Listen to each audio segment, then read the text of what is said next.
रेगिस्तान की धरती देवी देवताओं की तपोस्थली मानी जाती है। रेगिस्तान के कई अवतारों के संपूर्ण विश्व में करोड़ों भक्त हैं।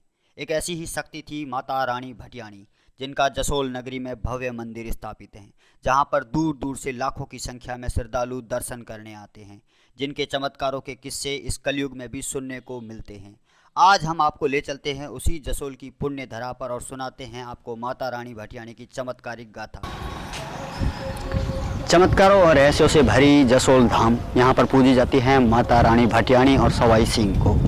हर माह के शुक्ल पक्ष में 13 माह में 13 के दिन बहुत बड़ा मेला यहाँ पर लगता है, जिसमें देश ही नहीं बल्कि विदेशों से लाखों करोड़ों की संख्या में भक्त यहाँ पर दर्शन करने आते हैं। हालांकि इस वक्त कोरोना काल में पूरा यहाँ पर प्रतिबंध लगा रखा है, बावजूद इसके भक्तों का आने का सिलसिला लगातार बदस्तूर जारी।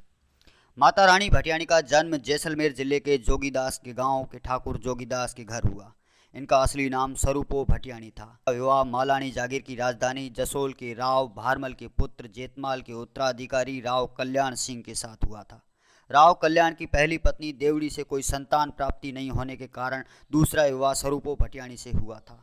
विवाह के कुछ समय पश्चात ही स्वरूपो भटियाणी ने एक पुत्र को जन्म दिया, जिसका नाम लाल सिंह रखा गया। स्वरूपो भटियाणी के पुत्र प्राप्ति के बाद राव कल्याण की पहली पत्नी देवड़ी नाराज रहने लगी, जिसे देखते हुए स्वरूपो भटियाणी ने देवड़ी को ईश्वर में आस्था रखने और नित्य पूजा कर्म करने की सलाह दी। देवड़ी ने स्वरूपो भटियाणी की बातों का अनुसरण किया। रानी देवड़ी को भी कुछ समय बाद एक पुत्र की प्राप्ति हो गई, जिसका नाम प्रताप सिंह रखा। लेकिन एक दासी ने रानी देवड़ी को यह कहकर भड़का दिया कि स्वरूपो भटियाणी के पुत्र को ही उत्तराधिकारी बनाया जाएगा। दासी की बातों में आकर रानी देवड़ी ने एक दिन स्वरूपो भटियाणी की अनुपस्थिति में लाल सिंह की दूध में जहर मिलाकर हत्या कर दी।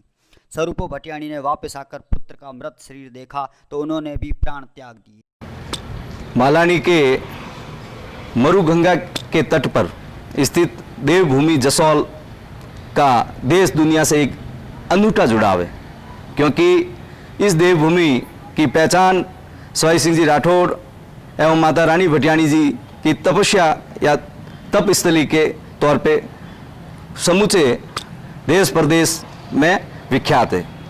आज यहाँ पे लाखों की तादाद में आने वाले श्रद्धालु और उनकी आस्था का जुड़ाव वाकई में आज के इस आधुनिकीकरण के दौर में भी हमें आश्चर्यचकित करता है, क्योंकि श्रद्धालुओं का जो एक भक्ति है और उस भक्ति भाव से आने वाले श्रद्धालुओं के समस्याओं का जो निराकरण होता है, वाकई कई बार ये सोचने को मजबूर करता है कि आज के इस आधुनिकीकरण में देश विदेश में जो एक नई नई तकनीकी का आविष्कार होने जा रहा है, उस बीच में जो एक आस्था का केंद्र है, वो आस्था का केंद्र हम सब के लिए एक नई सोच, आज आने वाली पीढ़ी के लिए उनकी तपस्या के बारे में हमें और ज़्यादा गौरवान्वित करता है।